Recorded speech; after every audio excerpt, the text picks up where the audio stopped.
स्वागत है आप सभी का हमारे चैनल पर।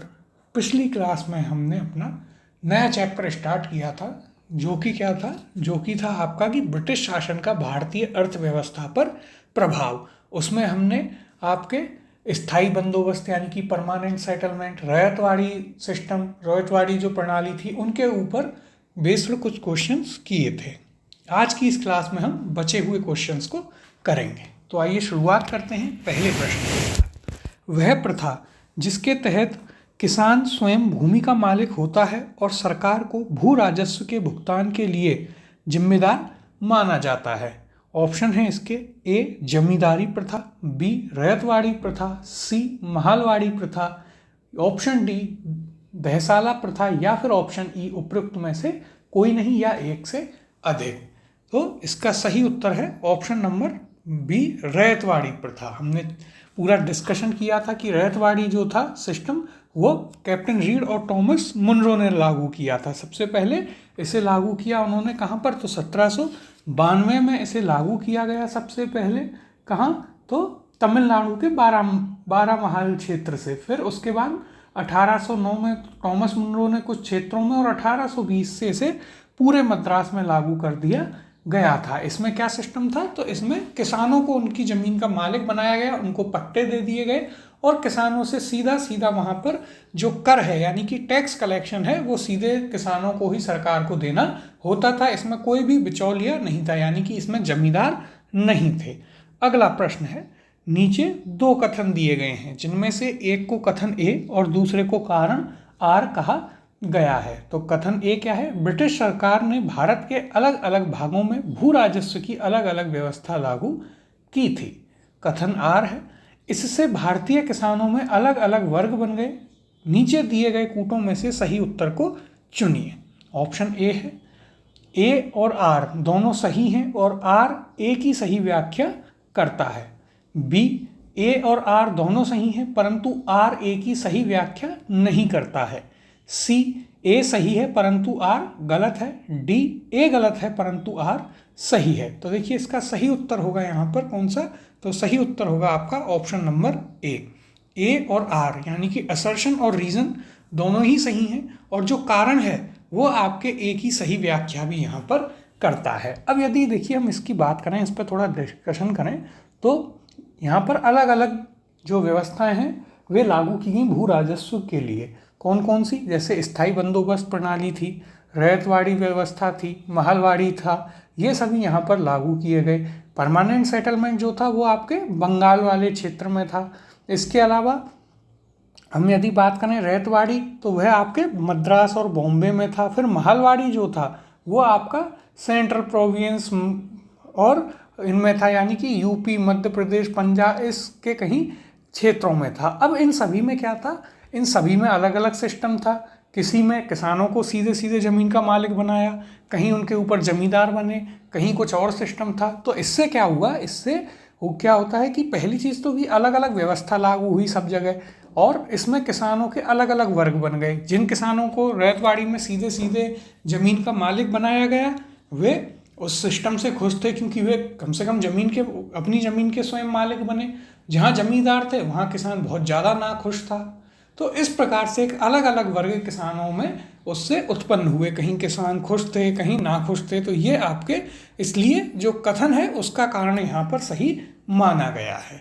अब देखिए यहाँ पर भी यदि हम इसकी बात करें तो देखिए ब्रिटिश सरकार ने भारत के अलग अलग भागों में भू राजस्व की अलग अलग व्यवस्था लागू की थी। कौन कौन सी व्यवस्थाएं थीं, स्थायी बंदोबस्त प्रणाली थी, रैयतवाड़ी व्यवस्था थी और महलवाड़ी पद्धति थी। स्थायी बंदोबस्त कहाँ कहाँ, तो आपके बंगाल, बिहार, उड़ीसा तथा उत्तर प्रदेश के वाराणसी तक में लागू था और इसके अंतर्गत समूचे ब्रिटिश भारत के क्षेत्र का लगभग कितना हमने बात की थी, तो लगभग 19% क्षेत्र आता था। रैयतवाड़ी जो व्यवस्था थी उसमें लगभग 51% हिस्सा। क्यों, क्योंकि उस समय 3 प्रेसिडेंसी थी, बॉम्बे, मद्रास और बंगाल। तो रैयतवाड़ी आपका मद्रास और बॉम्बे दोनों प्रेसिडेंसी में था, इसलिए 50% से अधिक कितना 51% क्षेत्र में। कहाँ, तो देखिए मद्रास, बम्बई के कुछ हिस्से में, पूर्वी बंगाल, असम तथा कुर्ग में जो कि आधुनिक कर्नाटक का भाग है। फिर महलवाड़ी जो व्यवस्था थी वह लगभग 30% भाग में लागू थी। कहाँ पर? तो देखिए संयुक्त प्रांत, मध्य प्रांत, पंजाब, यानी कि यूपी, एमपी, पंजाब वाले क्षेत्र में। अतः क्या स्पष्ट है इससे कि भारतीय किसानों में अलग अलग वर्ग बन गए थे। तो यहाँ पर क्या हुआ, जब व्यवस्थाएं अलग अलग हैं तो कोई खुश है, कोई कम खुश है, कोई बिल्कुल ना खुश है, तो इसलिए क्या हुआ, भारतीय जो किसान थे उनके अलग अलग गुट या अलग अलग वर्ग बन गए थे। कोई जो है ब्रिटिश की पॉलिसी को सपोर्ट कर रहा था तो कोई उसके खिलाफ में था। अगला प्रश्न देखते हैं, पंजाब भूमि हस्तांतरण अधिनियम कब पारित किया गया? ऑप्शन है आपके पास, ए 1850, बी 1895, ऑप्शन नंबर सी 1900 या फिर ऑप्शन डी 1905 में। तो देखिए इसका सही उत्तर है ऑप्शन नंबर सी। पंजाब भूमि हस्तांतरण अधिनियम आपका सन 1900 में पारित किया गया था। और देखिए इसके अंतर्गत क्या था, तो देखिए पंजाब भूमि हस्तांतरण अधिनियम यह आपका 1900 में पारित किया गया, जिससे कृषकों की भूमि का गैर कृषकों के पास हस्तांतरित होना समाप्त हो गया। यानी कि क्या हुआ, जो पीजेंट्स थे, फार्मर्स थे, उनकी जो लैंड थी, जो ज़मीन थी, उसको जो जमींदार वगैरह या फिर आप कह सकते हैं जो मनी लेंडर्स थे, जो लोग पैसा उधार देते थे, वो ले लेते थे यदि वह पैसा वापस नहीं चुका पाया। तो उस चीज़ को रोकने के लिए क्या लाया गया, पंजाब भूमि हस्तांतरण अधिनियम कब? सन 1900 में लाया गया था। अगला प्रश्न है, असम में सर्वप्रथम चाय कंपनी की स्थापना कब हुई? ऑप्शन दिए गए हैं आपको, ए 1835 में, बी 1837 में, सी 1839 में और ऑप्शन डी 1841 में। इसका सही उत्तर है आपका ऑप्शन नंबर सी, 1839 में असम में सर्वप्रथम चाय कंपनी की स्थापना की गई थी। अब यदि हम बात करें तो देखिए कौन सी थी, तो सबसे पहली कंपनी थी यहाँ पर दी असम कंपनी।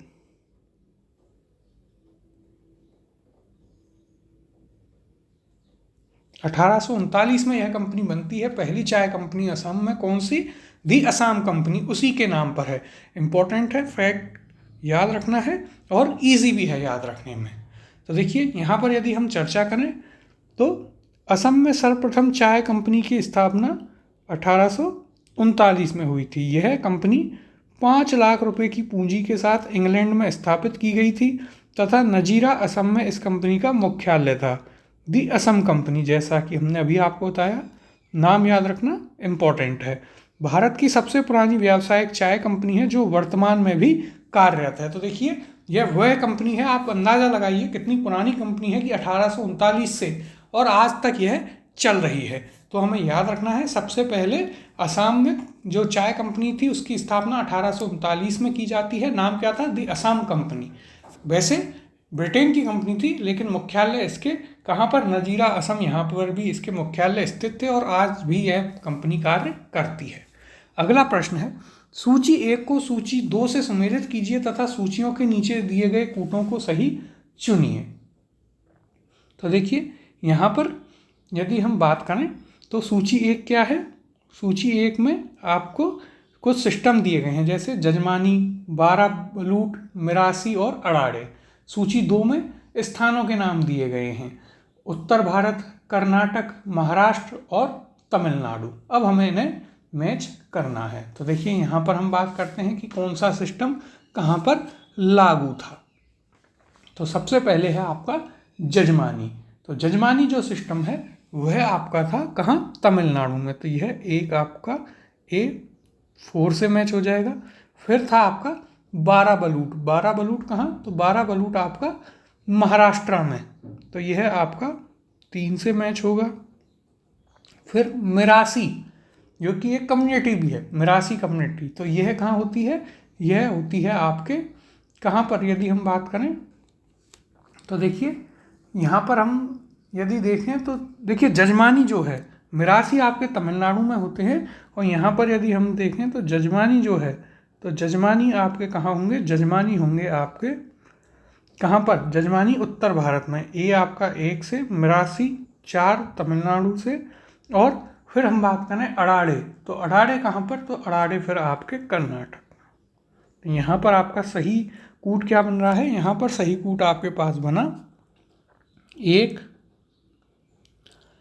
3, 4 और 2। अब इसको ऑप्शंस में देखते हैं। तो देखिए यहाँ पर ये है आपका 1, 3, 4, 2, option number D, A1, B3, C4, D2।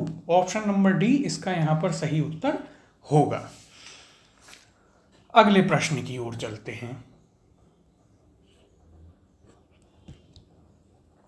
British Bharat में सैन्य बल पर केंद्रीय राजस्व का कुल कितना प्रतिशत व्यय होता था? ऑप्शन है आपके पास A 40%, B 45%, C 50% और ऑप्शन डी 55%। इसका सही उत्तर जो है वो है आपका ऑप्शन नंबर ए 40%। लेकिन देखिए यह ऐसा प्रश्न है कि इसमें यह फिक्स नहीं है कि 40% ही होता था, कहीं ज़्यादा भी होता था, तो इसलिए आप इसे फिक्स नहीं मान सकते। लेकिन यदि आप यहाँ पर एक एवरेज निकालें तो औसतन जो है 40% जरूर खर्च किया जाता था सैन्य बल पर, यह हमें याद रखना है। अगला प्रश्न है, दादा भाई नेरोजी द्वारा प्रतिपादित अपव्यय सिद्धांत यानी कि ड्रेन ऑफ वेल्थ थ्योरी की सही परिभाषा नीचे के किस कथन में आती है? बहुत ही इंपॉर्टेंट क्वेश्चन है।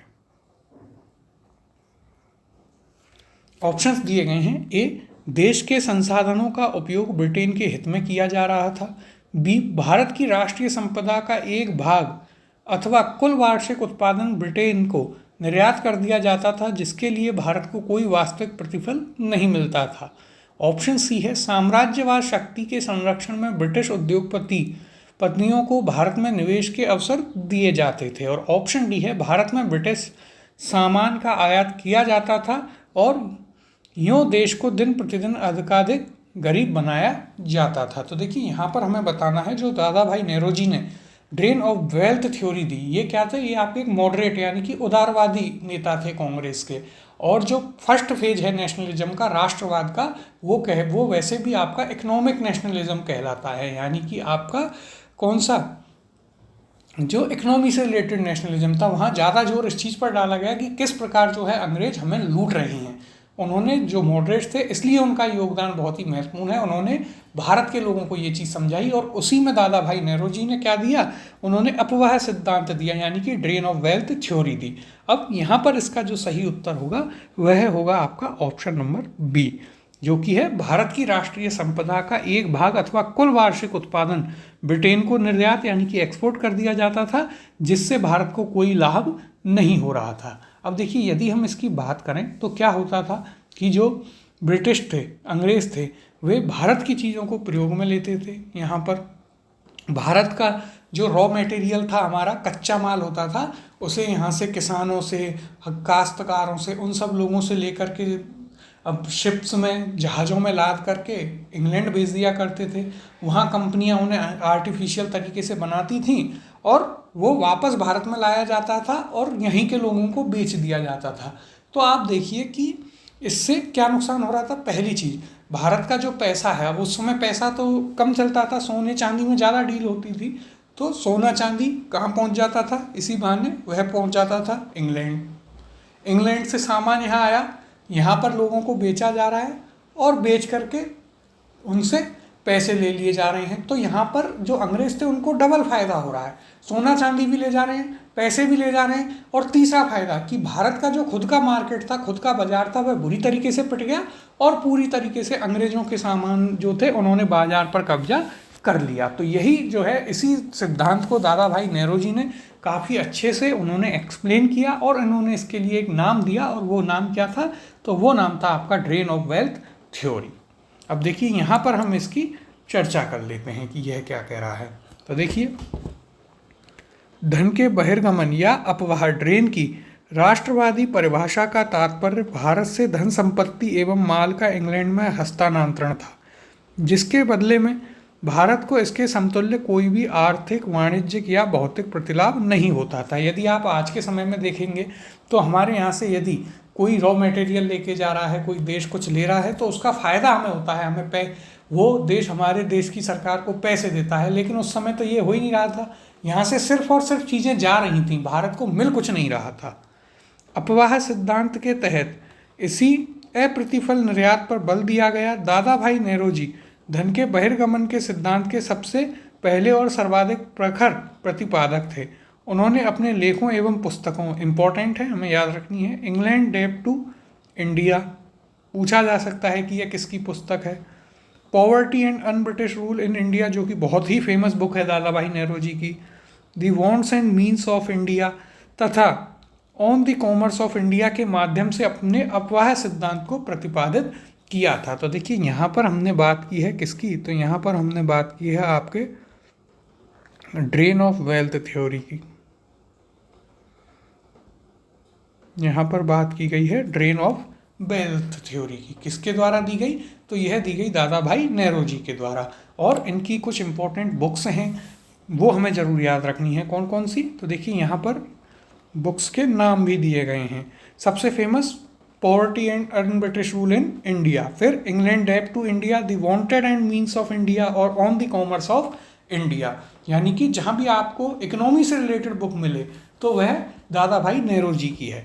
और यह इन्होंने ड्रेन ऑफ वेल्थ थ्योरी का सिद्धांत दिया था। बहुत ही आसान शब्दों में हम उसे समझें तो ये था कि भारत से सब कुछ जा रहा था लेकिन भारत को कुछ भी मिल नहीं रहा था। तो भारत से सिर्फ और सिर्फ चीज़ों को निकाल लिया जा रहा था, सोना चांदी पैसा रॉ मटेरियल सभी चीज़, और बदले में यहाँ पर भारत को कुछ नहीं मिल रहा था, बदले में उन्हीं चीज़ों को हमें बेचा जा रहा था और फिर से हमसे पैसा ले लिया जा रहा था। तो ये थी आपकी ड्रेन ऑफ वेल्थ थ्योरी, बहुत ही इंपॉर्टेंट है, आपको अच्छे से समझ में आई होगी।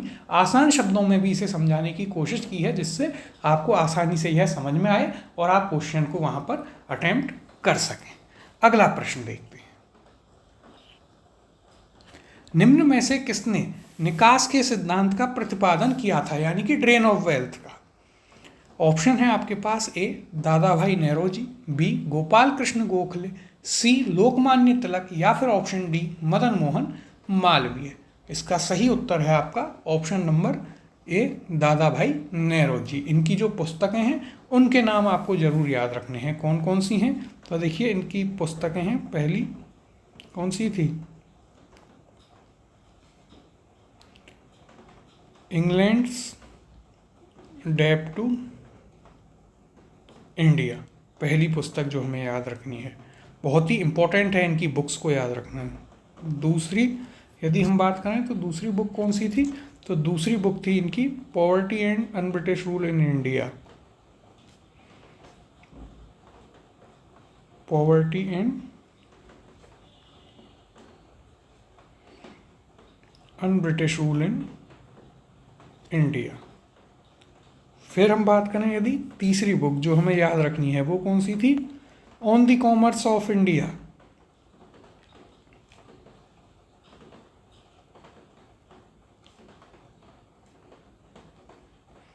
और देखिए जो इनकी बुक थी poverty and un British rule in India, उसमें तो सीधे सीधे दादा भाई नेहरू जी ने ये कहा कि भारत की जो गरीबी है उसके लिए सीधे तौर पर अंग्रेज ही जिम्मेदार हैं, उनकी ये नीतियां हैं जो इसके लिए जिम्मेदार हैं। और एक इनकी अंतिम बुक जो हमें याद रखनी है तो वो कौन सी है, वो है आपकी the wanted and means, the wanted and means of India. ये सभी दादा भाई नेहरू जी की पुस्तकें हैं जो हमें याद रखनी है, इन्हीं सभी पुस्तकों के थ्रू दादा भाई नेहरू जी ने ड्रेन ऑफ वेल्थ थ्योरी जो थी उसे एक्सप्लेन किया था यहाँ पर लोगों को अफवाह के सिद्धांत को। अगला प्रश्न है, अंग्रेजों के शासनकाल में भारत के आर्थिक दोहन के सिद्धांत को किसने प्रतिपादित किया। ऑप्शन है आपके पास, A M N Rao, option B Jayaprakash Narayan, option C यहाँ पर दिया गया है आपको राम मनोहर लोहिया, या फिर ऑप्शन डी दादा भाई नेहरू जी। तो यह हम सभी जानते हैं, इसका सही उत्तर होगा आपका ऑप्शन नंबर डी दादा भाई नेहरू जी। अगला प्रश्न है, देखते हैं, निम्नलिखित कथनों पर विचार कीजिए तथा उनके नीचे दिए गए कूट से सही उत्तर का चयन कीजिए। अभिकथन दे रखा है यानी कि असर्शन है, ब्रिटिश काल में सामान्यतः भारत का व्यापार संतुलन अनुकूल था, और कथन है इसका धन की निकासी का स्वरूप अप्रतिफलित निर्यात था। अब कूट क्या क्या दिए गए हैं, ए तथा आर दोनों सही हैं तथा आर ए की सही व्याख्या करता है। बी ऑप्शन है ए और आर दोनों सही हैं परंतु आर ए की सही व्याख्या नहीं है। सी ऑप्शन है ए सही है पर आर गलत है, और ऑप्शन डी है ए गलत है पर आर सही है। तो देखिए ए क्या दिया गया है, ए दिया है आपको ब्रिटिश काल में सामान्यतः भारत का व्यापार संतुलन अनुकूल था, और आर दिया गया है धन की निकासी का स्वरूप अप्रतिफल निर्यात था। तो यहाँ पर देखिए इसका जो सही उत्तर होगा वह आपका कौन सा होगा, तो यहाँ पर सही उत्तर है ऑप्शन नंबर ए तथा आर दोनों सही हैं, और यहाँ पर जो आर है वो ए की सही व्याख्या करता है। कैसे, तो यदि हम इसकी बात करें तो देखिए हम जानते हैं कि उस समय भारत में क्या हो रहा था कि अंग्रेज ड्रेन ऑफ वेल्थ कर रहे थे, यहाँ से अलग अलग तरीके से पैसे को लेके जा रहे थे। सबसे पहले हमारा जो कच्चा माल यानी कि रॉ मटेरियल था उसे खरीदते थे, उसे यहाँ से इंग्लैंड भेजते थे। तो देखिए और बहुत सस्ते दाम पर खरीदते थे, बिल्कुल बिना कुछ ज़्यादा कुछ दिए उसे खरीद लेते थे। जब उसे खरीद लेते थे तो यहाँ भी उनको फ़ायदा कि बहुत सस्ते में मिल गया। यहाँ से इंग्लैंड भेजा अपनी फैक्ट्री में, वहाँ से वो बन के आया और यहाँ पर उसे बहुत महंगे दाम में बेचा। तो पहले तो उन्हें बहुत सस्ते में खरीदने का फ़ायदा, उसके बाद उस पर मार्जिन बहुत ज़्यादा कि यहाँ से बहुत महंगे में जो है उसे बेचा जा रहा है। और तीसरा फ़ायदा, लोग जो यहाँ पर यूज़ करते थे हैंडमेड चीज़ें, जो भारत के बाज़ार की खुद की चीज़ें थी, वो भी यहाँ पर बनना धीरे धीरे बंद हो गई थी। तो अब और कोई लोगों के पास ऑप्शन ही नहीं था इसके अलावा कि वो सिर्फ और सिर्फ अंग्रेज़ों की बनाई हुई चीज़ों का ही प्रयोग यहाँ पर करें। तो इस प्रकार से यहाँ पर ये चीज़ हमें याद रखनी है। अब यदि हम बात करें तो देखिए क्या क्या था, तो एक तो सबसे पहले ये हो गई रीज़न क्या क्या थे कि ऐसा क्या हुआ कि जिसकी वजह से अंग्रेज यहाँ से पूरे रूप से धन निकासी करने लगे, ड्रेन ऑफ वेल्थ करने लगे। तो देखिए एक तो सबसे पहले क्या था कि ब्रिटिश ईस्ट इंडिया कंपनी के पास भारत में ट्रेड करने की मोनोपोली हो गई। जितने भी युद्ध हुए तो देखिए उन्होंने फ्रांसीसी, डच, जितने भी लोग आए सबको यहाँ से भगा दिया। तो यहाँ पर सिर्फ और सिर्फ अब इंग्लैंड वालों का एकाधिकार रह गया। इसके अलावा कंपनी क्या करती थी, जो भी उनके कर्मचारियों के वेतन, पेंशन, कंपनी का खर्चा, उसके लिए कंपनी बाहर अपने ब्रिटेन का एक पैसा काम में नहीं लेती थी। पूरा भारत के व्यय पर ही कंपनी का खर्चा भारत में चलाया जाता था। फिर इसके अलावा जैसे उन्होंने सहायक संधि अपनाई, सब्सिडरी अलायंस, इतनी बड़ी फौज का खर्चा उठाने के लिए उन्होंने क्या किया, राजाओं के साथ सहायक संधि की कि उनकी रक्षा के लिए अंग्रेज़ों की फौज रहेगी जिसका खर्चा राजा देगा। तो उनकी फौज मेंटेन रहेगी, वफादार फौज जो है कंपनी की तरफ है, लेकिन उसका खर्चा कौन उठा रहा है, उसका खर्चा उठा रहा है वहाँ पर राजा। तो यहाँ पर भी ऐसे क्या होता था, यहाँ पर भी उनके हर तरीके से उनको फ़ायदा हो रहा था, उनको अपनी जेब से एक भी पैसा खर्च नहीं करना पड़ रहा था अपने यहाँ पर जो भी उनको चीज़ें करनी थी उनके लिए। फिर यदि हम बात करें तो देखिए उन्होंने कई सारी चीज़ें यहाँ पर जैसे रेलवे वगैरह ये सभी चीज़ें यहाँ पर लगाई। जब ये लगाई तो इनके लिए भी उनको बहुत फ़ायदा हुआ, क्योंकि अब जब रेलवे बना तो देखिए वो गांव से भी रॉ मटेरियल उठा के पोर्ट्स तक बहुत आसानी से पहुंचा सकते थे। तो उन्होंने जो भी उनकी पॉलिसी रही, वे चाहे रेलवे का डेवलपमेंट हो, सड़कें बनाना हो, कॉलेज बनाना हो, कुछ भी हो, उसका कहीं ना कहीं उद्देश्य यही था कि किस प्रकार से भारत की जो वेल्थ है उसे इंग्लैंड में पहुंचा दिया जाए। ये उनका मुख्य ध्येय था। अब देखिए यहाँ पर हम इसकी बात करते हैं, बहुत ही डिटेल में यहाँ पर बात की गई है। तो देखिए बहिर्गमन अथवा निकासी की राष्ट्रवादी परिभाषा का तात्पर्य भारत से धन संपत्ति एवं माल का इंग्लैंड में हस्तांतरण था, जिसके बदले में भारत को इसके समतुल्य कोई भी आर्थिक, वाणिज्यिक या प्रतिलाभ नहीं होता था। तो देखिए ये तो आपकी डेफिनेशन है किसकी, जो आपका अपवाह का सिद्धांत है, यानी कि ड्रेन ऑफ वेल्थ थ्योरी की डेफिनेशन है। सबसे पहले आपको यह समझ में आनी चाहिए कि यहाँ से चीज़, सामान्य भाषा, बहुत ही सिंपल लैंग्वेज में आपको बताया कि यहाँ से चीज़ें जा तो रही हैं लेकिन वापस कुछ मिल नहीं रहा है, इंडिया को कोई भी लाभ किसी भी प्रकार का नहीं हो रहा है। आगे बात करें तो देखिए ब्रिटिश काल में सामान्यतः भारत का व्यापार संतुलन अनुकूल था। क्यों?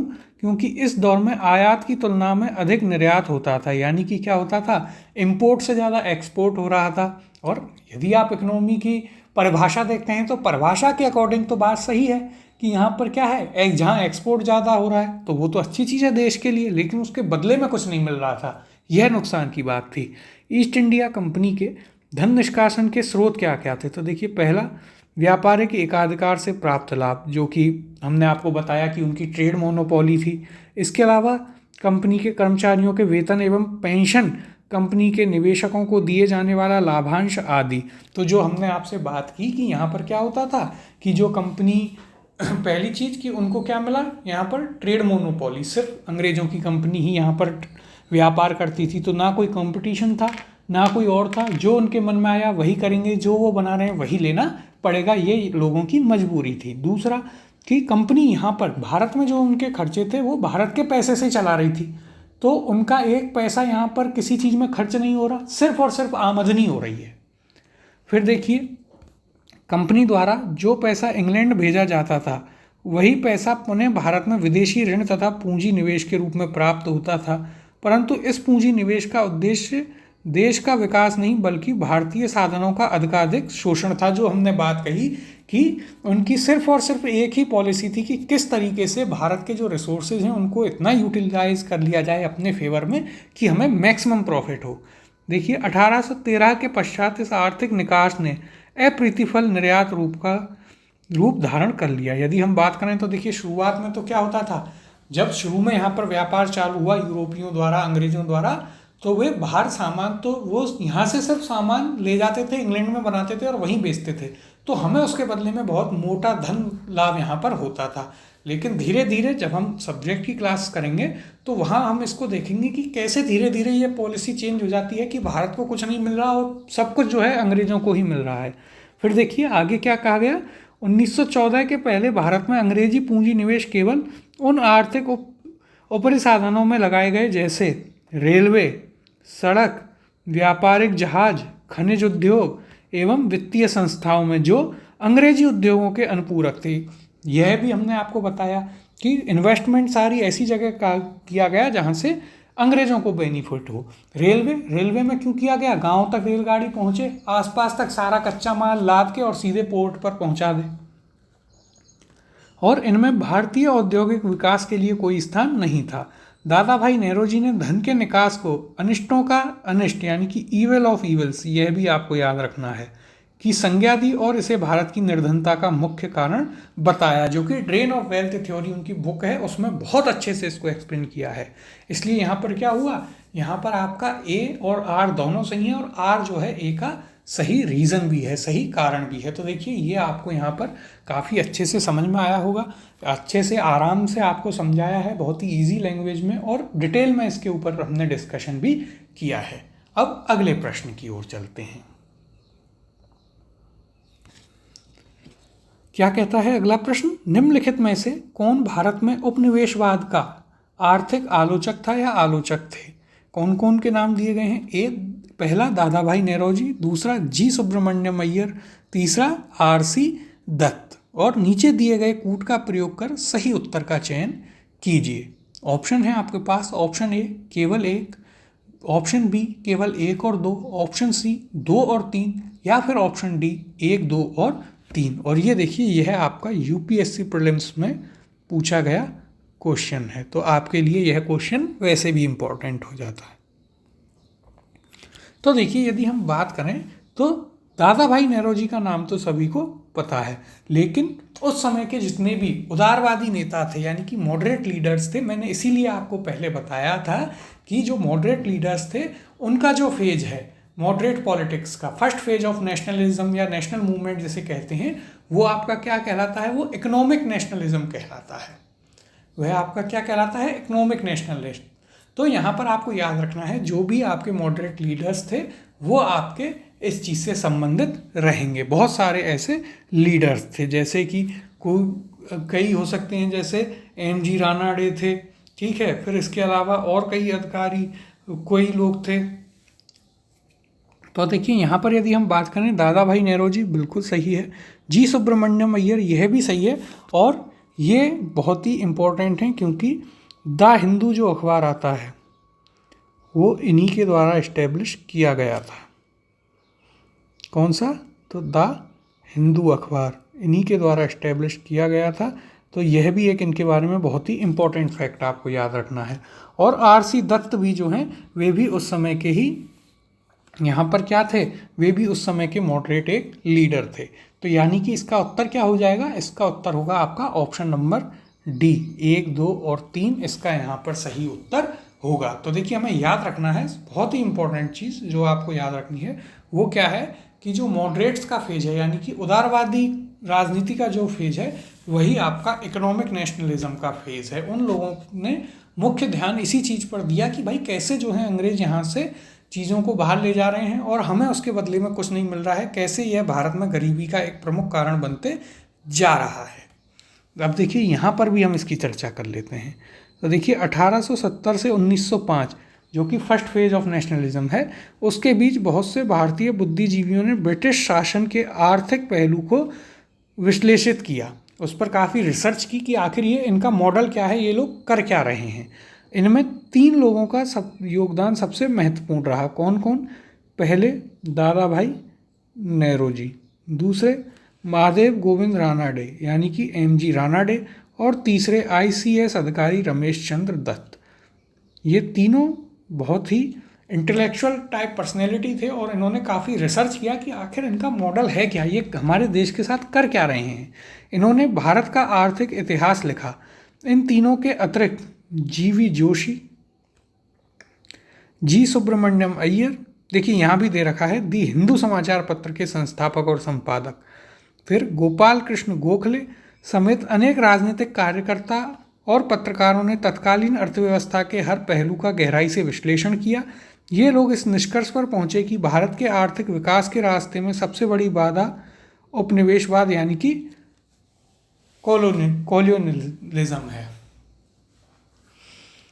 तो देखिए यहाँ पर जो हमने आपको बात बताई वो क्या थी, वह आपका यही था कि जो आपका फर्स्ट फेज है मॉडरेट्स का, वही आपका इकोनॉमिक नेशनलिज्म का भी फेज है। तो हमें याद रखना है उससे संबंधित जितने भी नेता हैं वे सभी आपके भारत की जो आर्थिक इतिहास है और आर्थिक राजनीति है उस पर उन्होंने काफ़ी शोध किया और इन चीज़ों का पता लगाया। जैसे नाम हमने यहाँ पर देखे बहुत ही इंपॉर्टेंट, दादा भाई नेरोजी, एमजी रानाडे, रमेश चंद्र दत्त, इनके अलावा जीवी जोशी, जी सुब्रमण्यम अय्यर, इनके नाम हमें जरूर यहाँ पर याद रखने हैं।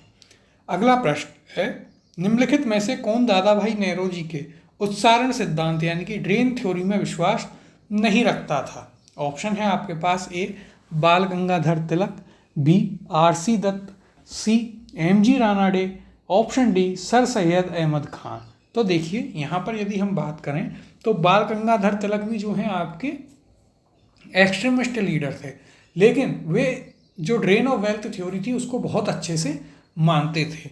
तो यहाँ पर यह भी आपका आरसी दत्त, इनके बारे में तो हमने अभी पढ़ा ही, आईसीएस अधिकारी थे और अच्छे से इस चीज़ को इन्होंने बहुत शोध किया। एमजी रानाडे ये भी मॉडरेट लीडर थे, लेकिन सर सैयद अहमद खान जो थे, इसका सही उत्तर होगा option number D. Sir Syed Ahmad Khan जो हैं वे ड्रेन ऑफ वेल्थ थ्योरी को नहीं मानते थे। ये देखिए यदि हम बात करें सर सैयद अहमद खान की तो वे ब्रिटिश जो सरकार थी उसके प्रति काफ़ी उनका रुझान था, उसके प्रति वे क्या हैं झुके हुए थे। उसके कई कारण भी थे कि ब्रिटिश सरकार जो है उस समय हिंदू और मुसलमानों में एक डिवाइड क्रिएट करने के लिए क्या कर रही थी, मुसलमानों को ज़्यादा वहाँ पर उनको बहुत ज़्यादा वेटेज दे रही थी। तो इसके लिए कुछ मुसलमानों का रुख जो है वह भी किसकी तरफ था, वह भी ब्रिटिश की सरकार की तरफ था। तो सर सैयद अहमद खान जो हैं वे जो है ड्रेन ऑफ वेल्थ थ्योरी को नहीं मानते थे। वे बेसिकली यदि आप देखेंगे तो जो भी कांग्रेस की आइडियोलॉजी है, कांग्रेस जिस भी चीज़ को मानती है वे उसका उलट ही मानते थे सर सैयद अहमद खान। अब देखिए यहाँ पर यदि हम बात करें तो देखिए सर सैयद अहमद खान ब्रिटिश शासन के प्रति वफादार थे और मुस्लिम समाज का विकास वे भारत में आंग्ल सत्ता के बने रहने में ही संभव मानते थे। अतः वे दादा भाई नेरोजी के उत्सारण सिद्धांत में विश्वास नहीं रखते थे। तो ये आपके लिए एक इम्पॉर्टेंट फैक्ट है, याद रखना है कि ऐसा कौन व्यक्ति था जो दादा भाई नेरोजी की ड्रेन ऑफ वेल्थ थ्योरी को नहीं मानता था। अब अगला प्रश्न देखते हैं। Poverty and un British rule in India नामक पुस्तक किस वर्ष प्रकाशित हुई?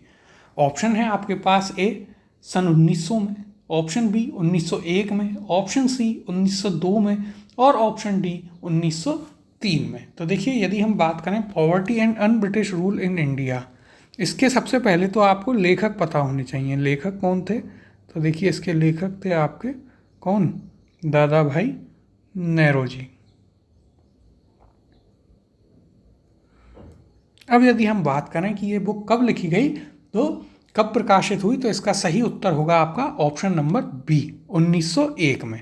तो poverty and un-British rule in India, जो कि दादा भाई नेहरू जी की पुस्तक है, वो 1901 में प्रकाशित हुई थी। यहाँ पर भी यदि हम देखें तो देखिए, poverty and un-British rule in India के लेखक कौन है, दादा भाई नेहरू जी। यह पुस्तक वर्ष 1901 में लंदन के एस सोनेवेशन प्रकाशक द्वारा, एस सोनेवेशन पब्लिकेशन द्वारा इसे प्रकाशित किया गया था। कहाँ, लंदन से। तो यह भी हमें याद रखना है, एक इम्पॉर्टेंट फैक्ट है आपके लिए। बुक का नाम हमें याद है, राइटर कौन थे वो भी याद है, दादा भाई नेहरू जी, लेकिन प्रकाशित यानी कि पब्लिश कब हुई, 1901 में। कहाँ से, तो लंदन से।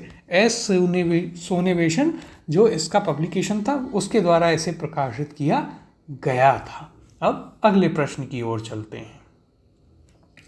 Poverty and the un-British rule in India नामक पुस्तक किसने लिखी? ऑप्शन दिए गए हैं, ए Amrit Kumar Sen, option B Ramesh Chandra Dutt, option C Gopal Krishna Gokhale, या फिर ऑप्शन डी दादा भाई नेहरू जी। तो देखिए इसका सही उत्तर है ऑप्शन नंबर डी, दादा भाई नेहरू जी।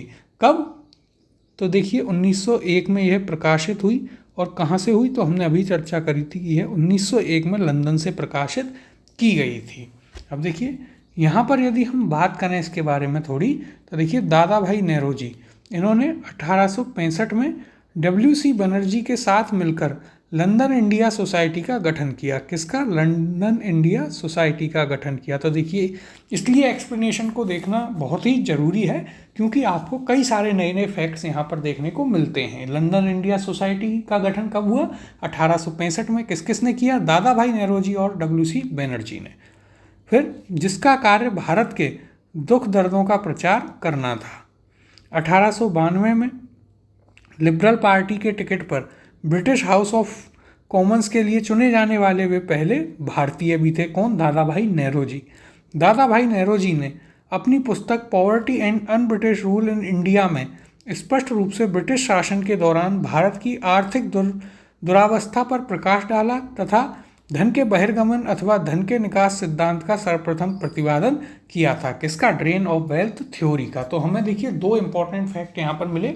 ड्रेन ऑफ वेल्थ थ्योरी तो आपको हमने पहले ही समझा दी है अच्छे से, लेकिन यहाँ पर दो और एक्स्ट्रा इंपॉर्टेंट हमें फैक्ट्स मिले। क्या क्या फैक्ट्स मिले? पहला, लंदन इंडिया सोसाइटी 1865 में स्टैब्लिश की गई। किसके द्वारा? WC बनर्जी और आपके किसके द्वारा? WC बनर्जी और दादा भाई नेहरू जी के द्वारा। फिर 1892 में दादा भाई नेहरू जी क्या होते हैं? ब्रिटिश हाउस ऑफ कॉमन्स के लिए चुने जाते हैं, और वे ब्रिटिश पार्लियामेंट में इलेक्ट होने वाले पहले इंडियन थे। तो देखिए बहुत ही इंपॉर्टेंट फैक्ट है। दादा भाई नेहरू जी के बारे में यदि पूछा जाए तो ये भी एक स्टेटमेंट के तौर पर वहाँ पर जोड़ा जा सकता है। तो आपको याद रखना है, ये काफ़ी इंपॉर्टेंट फैक्ट। अगला क्वेश्चन है, ब्रिटिश हाउस ऑफ कॉमन्स में चुने जाने वाले दादा भाई नेहरू जी प्रथम भारतीय थे जिन्होंने इस दल के टिकट पर चुनाव लड़ा। तो उन्होंने किस दल के टिकट पर चुनाव लड़ा था, हमें बताना है। ऑप्शन ए है उदारवादी दल, ऑप्शन बी मजदूर दल, ऑप्शन सी कंजर्वेटिव दल, या फिर ऑप्शन डी साम्यवादी दल, अथवा ऑप्शन ई उपयुक्त में से कोई नहीं या एक से अधिक। तो देखिए जो आप वैसे ही यदि आप कॉमन सेंस लगाएंगे तो उस समय पर इतना भेदभाव, इतनी सारी चीज़ें हिंदुस्तानियों के साथ ब्रिटिश करते थे, तो कोई लिबरल ही इंसान हो सकता है, उदारवादी, जो एक भारतीय को टिकट दे अंग्रेजों की संसद के लिए। तो इसका सही उत्तर होगा ऑप्शन नंबर ए, उदारवादी दल, यानी कि लिबरल पार्टी। तो ये हमें याद रखना है। कौन सा? तो ये है आपका लिबरल पार्टी। और इसको आप कैसे याद रख सकते हैं कि एक लिबरल इंसान ही या लिबरल सोच वाली पार्टी ही ऐसा उस समय पर कर सकती थी। अगला प्रश्न देखते हैं।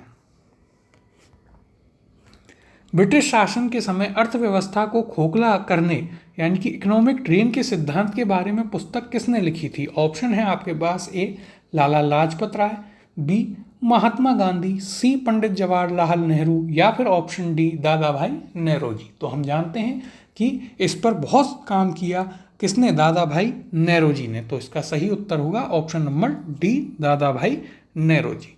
अगला प्रश्न है, अनुद्योगीकरण के संदर्भ में निम्नलिखित में से कौन सा या कौन से कथन सही हैं? पहला कथन है, यह प्रक्रिया 1813 में प्रारंभ हुई। दूसरा है, ईस्ट इंडिया कंपनी के व्यापारिक एकाधिकारों की समाप्ति ने इस प्रक्रिया को तेज किया। नीचे दिए गए कूट से सही उत्तर का चयन कीजिए। ऑप्शन क्या है? ए केवल एक, बी केवल दो, सी एक तथा दो दोनों, या फिर ऑप्शन डी ना ही एक ना ही दो। यदि हम यहाँ पर बात करें तो देखिए क्या कहा गया है, अनुद्योगीकरण। इसके संदर्भ में यह प्रक्रिया 1813 में प्रारंभ हुई, तो यह बिल्कुल सही है पहला स्टेटमेंट। क्योंकि क्या होता है 1813 में जो है आपका 1813 का चार्टर एक्ट आता है, उसके द्वारा क्या हुआ, कंपनी की जो मोनोपोली थी भारत में, उसे समाप्त कर दिया गया था। उस शुरुआत हुई थी उसकी, पूर्ण रूप से तो समाप्त नहीं की गई थी। फिर यदि हम बात करें तो यह दूसरा स्टेटमेंट है, ईस्ट इंडिया कंपनी के व्यापारिक एकाधिकारों की समाप्ति ने इस प्रक्रिया को तेज किया। तो यह भी सही है, क्योंकि इसी चार्टर एक्ट में तो मोनोपोली को समाप्त किया गया था, यहाँ से शुरुआत कर दी थी, जिससे धीरे धीरे अन्य कंपनियां भी भारत में आने लगीं। और फिर इसका यह भी हुआ कि धीरे धीरे आगे जाके यह भी होता है कि भारतीय कुछ जो लोग थे वे भी यहाँ के, उन्होंने भी यहाँ पर कई फैक्ट्रियाँ लगाईं। तो यहाँ पर क्या है, यहाँ पर आपके दोनों ही जो स्टेटमेंट हैं वे आपके क्या हो जाते हैं, दोनों ही स्टेटमेंट यहाँ पर आपके सही हो जाते हैं। तो इसका उत्तर क्या होगा, इसका उत्तर होगा आपका ऑप्शन नंबर सी, एक तथा दो दोनों ही यहाँ पर सही हैं। अब देखिए यहाँ पर हम देखते हैं क्या इसके बारे में डिस्कशन किया गया है। तो देखिए भारत में अनुद्योगीकरण की प्रक्रिया 1813 के चार्टर एक्ट जो कि हमने बताया, उसके द्वारा कंपनी का भारतीय व्यापार का एकाधिकार समाप्त करने से शुरू हुई। वहाँ पर क्या किया गया, कंपनी की मोनोपोली को ख़त्म करना चालू किया गया। फिर इससे ब्रिटेन की समस्त प्रजा को पूर्वी विश्व के साथ व्यापार की अनुमति प्राप्त हो गई। यह औद्योगिक क्रांति को विस्तार देने के लिए किया गया था। इससे भारत ब्रिटिश उत्पादों का भी बाजार बन गया था।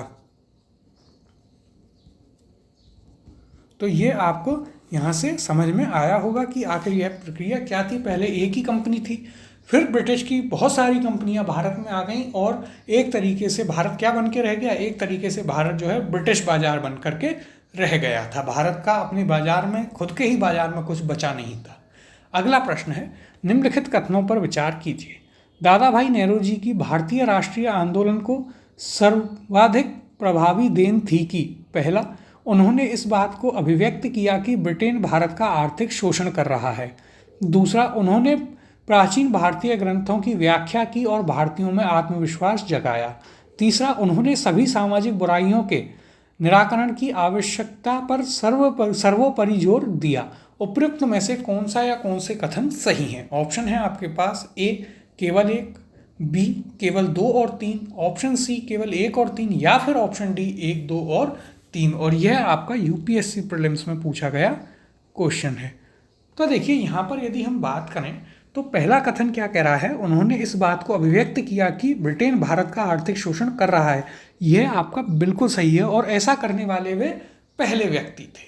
दूसरा, उन्होंने प्राचीन भारतीय ग्रंथों की व्याख्या की और भारतीयों में आत्मविश्वास जगाया। तो यह कथन आपका गलत है। ये तो आपके सोशियो रिलीजियस मूवमेंट जब हुआ, यानी कि भारतीय सामाजिक और धार्मिक जो आंदोलन जब हुआ तब यह चीज़ हुई, और उस समय दादा भाई नेहरू जी उसमें इन्वॉल्व नहीं थे। वे आपके फर्स्ट फेज ऑफ नेशनलिज्म में इन्वॉल्व थे, जो कि क्या था, जो कि था आपका इकोनॉमिक नेशनलिज्म था। फिर तीसरा कथन है, उन्होंने सभी सामाजिक बुराइयों के निराकरण की आवश्यकता पर सर्वोपरि जोर दिया। तो यह भी गलत है। उन्होंने सिर्फ और सिर्फ आर्थिक जो मुद्दे थे उन पर जोर दिया था। किसने? दादा भाई नेहरू जी ने। तो यहाँ पर सिर्फ आपका पहला स्टेटमेंट सही है। तो आपका उत्तर क्या हो जाएगा? आपका उत्तर होगा यहाँ पर ऑप्शन नंबर ए, केवल एक यहाँ पर सही है। अब देखिए यहाँ पर यदि हम बात करना चाहें तो दादा भाई नेहरू जी आधुनिक भारत के प्रथम ऐसे राष्ट्रवादी नेता थे जिन्होंने गहरे शोध और विश्लेषण के बल पर यह सिद्ध किया कि ब्रिटेन भारत का आर्थिक शोषण कर रहा है और प्रतिवर्ष एक निश्चित रकम इंग्लैंड ले जाई जा रही है। इसके परिप्रेक्ष्य में ही उन्होंने अपनी इकोनॉमी ड्रेन थ्योरी दी थी।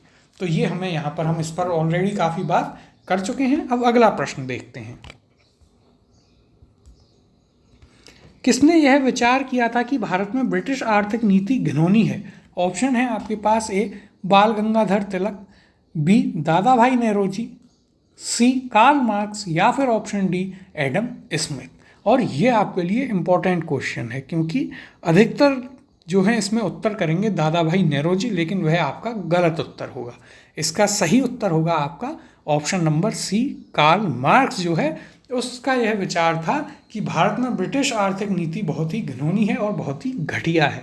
यदि आप इसकी बात करें तो देखिए उसने सबसे पहले ये चीज़ें बताई कि किस प्रकार से यहाँ से अलग अलग जो रॉ मटेरियल हैं उनको यहाँ से इंग्लैंड ले जाया जा रहा है और वहाँ पर ले जा करके फैक्ट्रियों में उसे बनाया जा रहा है और फिर वापस भारत को ही बेचा जा रहा है, और कैसे भारत के ही रोजगार धीरे धीरे ख़त्म इसके द्वारा कर दिए जा रहे हैं। रोजगार और बाजार दोनों ही भारत में इस प्रकार से ख़त्म किए जा रहे हैं। अब देखिए यहाँ पर यदि हम इसकी बात करें तो कार्ल मार्क्स जो है ने यह विचार व्यक्त किया कि ब्रिटिश आर्थिक नीति घिनौनी है।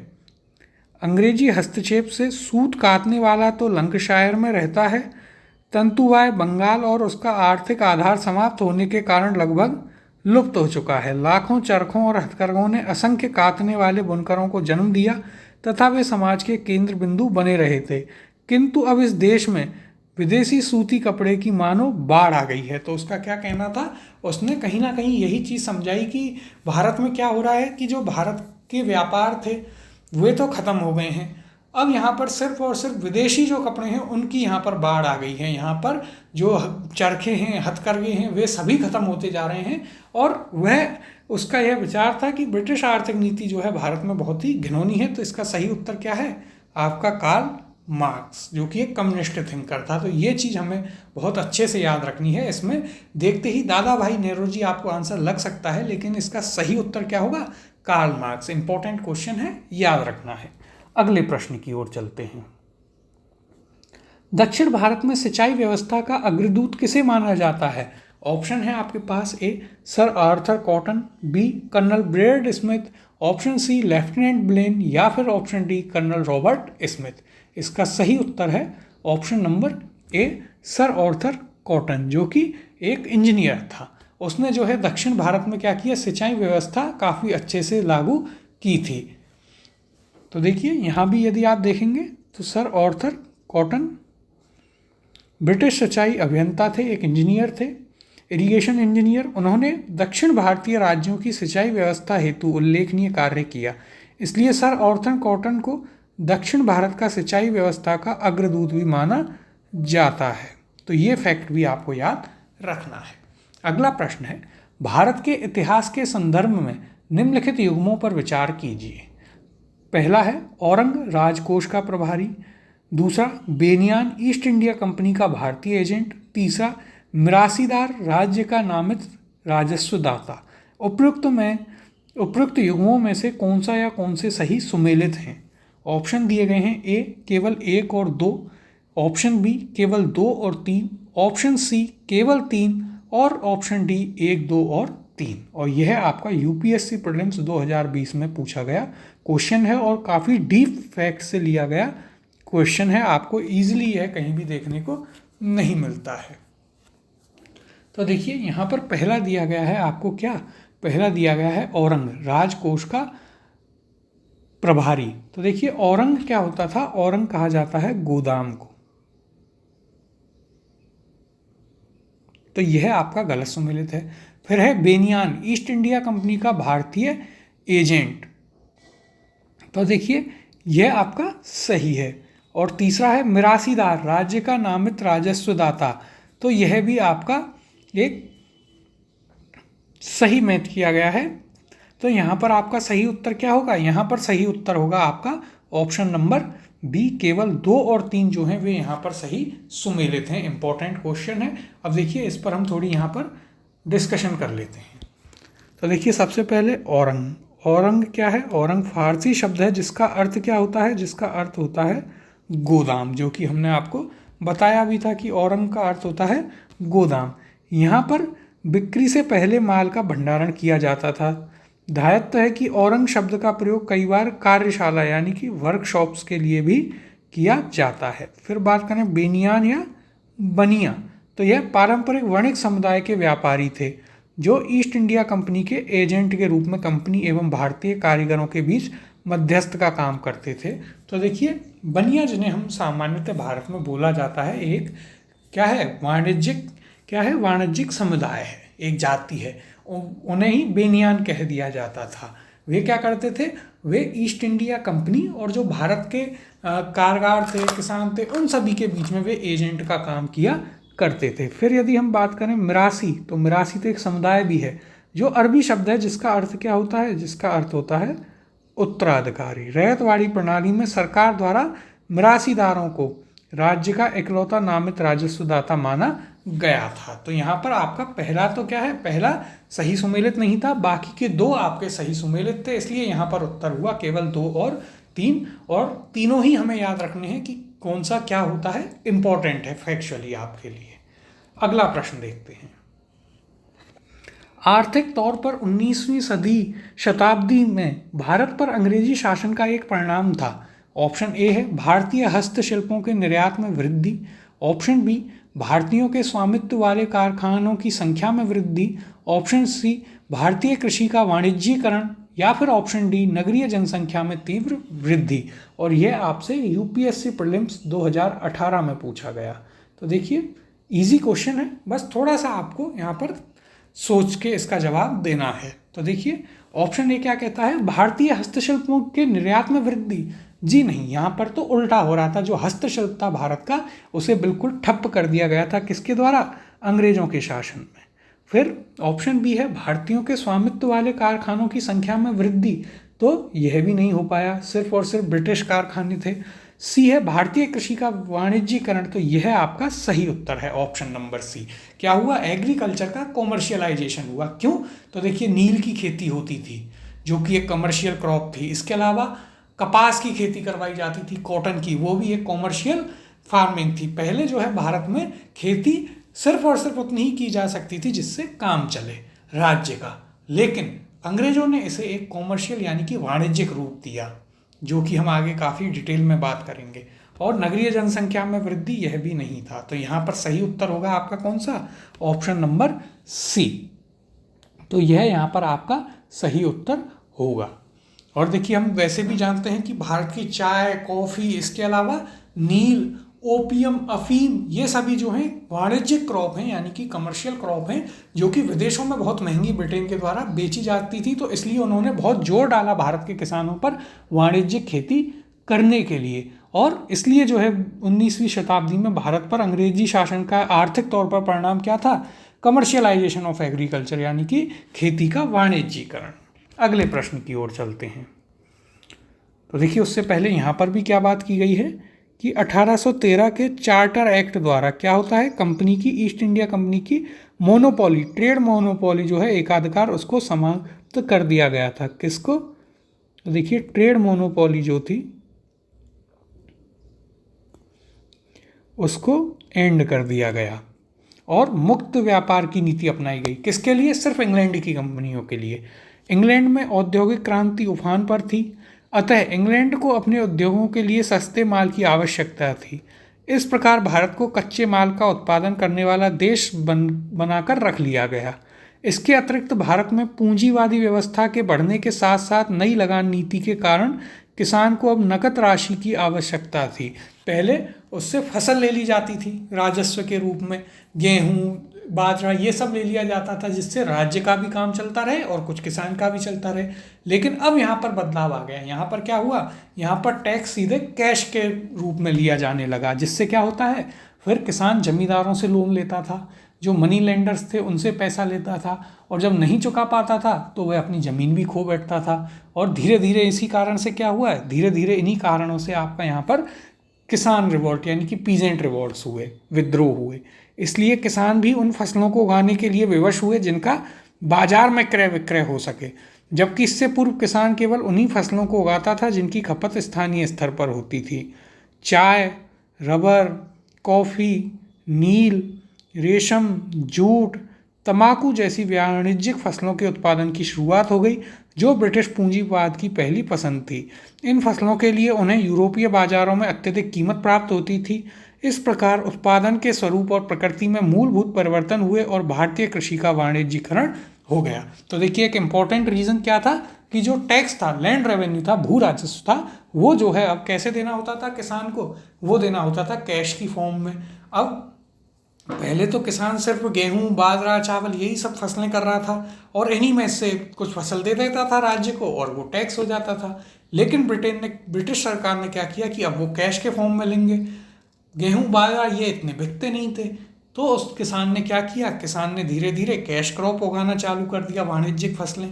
फिर ब्रिटिश भी यही चाहते थे कि ये वाणिज्यिक फसलें उगाएं, जिससे वे उनको बाहर अंतर्राष्ट्रीय बाजार में बहुत महंगे दाम पर बेचें और धीरे धीरे क्या कमाए, बहुत मुनाफा कमाए। तो ये उसके प्रमुख कारण रहे। अब अगला प्रश्न देखते हैं। निम्नलिखित में से कौन सा कथन औद्योगिक क्रांति के द्वारा 19वीं शताब्दी के पूर्वोर्ध में भारत पर पड़े प्रभाव की सही व्याख्या करता है? ऑप्शन है आपके पास: ए, भारतीय दस्तकारी उद्योग नष्ट हो गए थे। ऑप्शन बी, भारत के वस्त्र उद्योग में मशीनों का बड़ी संख्या में प्रवेश हुआ। ऑप्शन सी, देश के अनेक भागों में रेलवे लाइनें बिछाई गईं। और ऑप्शन डी, ब्रिटिश उत्पादन के आयात पर भारी शुल्क लगाया गया था। यहाँ पर क्या पूछा गया है? औद्योगिक क्रांति के पूर्वोद में जब इंडस्ट्रियल रेवोल्यूशन चालू होता है, कहाँ पर? ब्रिटेन में, उसका इंडिया पर क्या इम्पैक्ट हुआ, ये पूछा गया है। और यह आपका यूपीएससी प्रीलिम्स 2020 का पूछा गया क्वेश्चन है। तो देखिए, यहाँ पर आपका सही उत्तर होगा ऑप्शन नंबर ए, भारतीय दस्तकारी उद्योग, यानी कि क्या, यानी कि आपके कौन सा उद्योग? तो हैंडीक्राफ्ट, इंडियन हैंडीक्राफ्ट जो था वो इसमें पूरी तरीके से नष्ट हो गया था। क्यों? तो देखिए, हम सभी जानते हैं कि वहाँ पर औद्योगिकरण चल रहा था, इंडस्ट्रियलाइजेशन चल रहा था और यहाँ से जो है सारा कच्चा माल ले जाया जा रहा था ब्रिटेन की फैक्ट्रियों में, उससे कपड़े बनाए जा रहे थे और वो कपड़े इंडिया में बेचे जा रहे थे, जो कि यहाँ के जो चीज़ें थी उनसे बहुत सस्ते थे, तो लोग उन्हें ज़्यादा खरीदने लगे। तो इसलिए क्या हुआ, धीरे धीरे भारतीय दस्तकारी उद्योग, हैंडीक्राफ्ट उद्योग, यहाँ पर कपड़ों का, इसके अलावा जो और आइटम थे जो हाथ से बनाए जाते थे, वो पूरा उद्योग यहाँ पर धीरे धीरे करके क्या हो गया, धीरे धीरे कर पूरा उद्योग यहाँ पर नष्ट हो गया। तो इसका सही उत्तर होगा आपका ऑप्शन नंबर ए। अब थोड़ा सा हम इस पर डिस्कशन कर लेते हैं। तो देखिए, यहाँ पर क्या कहा गया है, 19वीं शताब्दी में औद्योगिक क्रांति के फलस्वरूप भारतीय कुटीर उद्योगों पर बुरा प्रभाव पड़ा। इस युग को भारत में अनौद्योगिकरण का काल कहते हैं, यानी कि डिसइंडस्ट्रियलाइजेशन। इंडस्ट्रियलाइजेशन यानी कि उद्योगों का बढ़ना और डिसइंडस्ट्रियलाइजेशन यानी कि उद्योगों का घटना। इसके लिए अग्रलिखित नीतियाँ उत्तरदायी थी। क्या क्या नीतियाँ थीं? पहला, भारत पर मुक्त व्यापार नीति का लागू करना। पहले तो एक ही कंपनी थी, अब हर कंपनी ब्रिटेन की भारत में आ चुकी थी। दूसरा, और उसके प्रोडक्ट थे, भारतीय माल पर अत्यधिक चुंगी कर लगाना। जो यहाँ का माल बन रहा था, इंडियन जो गुड्स थे, उनके ऊपर यहीं बहुत ज़्यादा टैक्स लगा रखा था। यदि आप उन्हें खरीदेंगे तो आपको बहुत पैसा देना पड़ रहा था, तो हर कोई व्यक्ति ब्रिटेन का ही माल खरीदेगा जो सस्ते में मिल रहा है। तीसरा, ब्रिटिश कंपनी द्वारा भारत से कच्चे माल का निर्यात। चौथा, रेल मार्गों का विकास, रॉ मटेरियल को बाहर पहुंचाने के लिए। पांचवा, विदेशी निर्माताओं को उद्योग लगाने के लिए विशेष सुविधाएं देना इत्यादि। यदि कोई विदेशी यहाँ पर फैक्ट्री लगा रहा है तो उसे काफ़ी सस्ते में लैंड दे देना, काफ़ी उसको हेल्प करना। लेकिन जो हम यहाँ पर यदि भारतीय लगाना चाहें तो बहुत महंगा पड़ता था। फिर आगे यदि हम बात करें, इन सभी कारणों ने मिलकर भारतीय परंपरागत दस्तकारी उद्योग यानी कि हैंडीक्राफ्ट को नष्ट कर दिया। इस संबंध में कार्ल मार्क्स ने लिखा है कि यह अंग्रेज घुसपैठिया था जिसने भारतीय खड्डी को तोड़ दिया, चरखे का नाश कर दिया तथा जो देश सूती वस्त्रों के लिए जाना जाता था उसे सूती वस्त्रों से भर दिया। तो यहाँ पर हमें ये चीज़ें याद रखनी है कि सबसे बड़ा प्रभाव क्या पड़ा, तो जो इंडियन हैंडीक्राफ्ट था वो पूरी तरीके से यहाँ पर नष्ट हो चुका था। कब? जब औद्योगिक क्रांति आई। जब तो ब्रिटेन या यूरोप में क्या हो रहा था, इंडस्ट्रियल रेवोल्यूशन, और इंडिया में क्या हो रहा था, डिसइंडस्ट्रियलाइजेशन, यानी कि जो उद्योग थे पहले से वही नष्ट होते जा रहे थे और नए उद्योग यहाँ पर खुल नहीं रहे थे। तो ये हमने आपके क्वेश्चंस करे हैं। ये टॉपिक आपका पूरा हो चुका है। कौन सा? ब्रिटिश शासन का भारतीय अर्थव्यवस्था पर प्रभाव, ये हमने पूरा कर लिया है। अब अगली क्लास में हम अपना नया टॉपिक स्टार्ट करेंगे, जो कि होगा आपका क्या, तो अगली क्लास से हम स्टार्ट करेंगे आपकी 1857 की क्रांति, यानी कि रिवॉल्ट ऑफ 1857 हम अगली क्लास से चालू करेंगे। यहाँ पर देखिए हम हर स्टेट पीसीएस के और यूपीएससी लेवल के क्वेश्चंस ले रहे हैं, और इनके जो एक्सप्लेनेशन है उसको आप बहुत ही ध्यान से सुने और फैक्ट्स को लिख लें और याद रखें, क्योंकि आजकल जो पैटर्न है वो ऐसे ही होता जा रहा है, इस प्रकार की चीज़ें ही पूछी जा रही हैं। तो अब हम अगली क्लास में 1857 की क्रांति स्टार्ट करेंगे।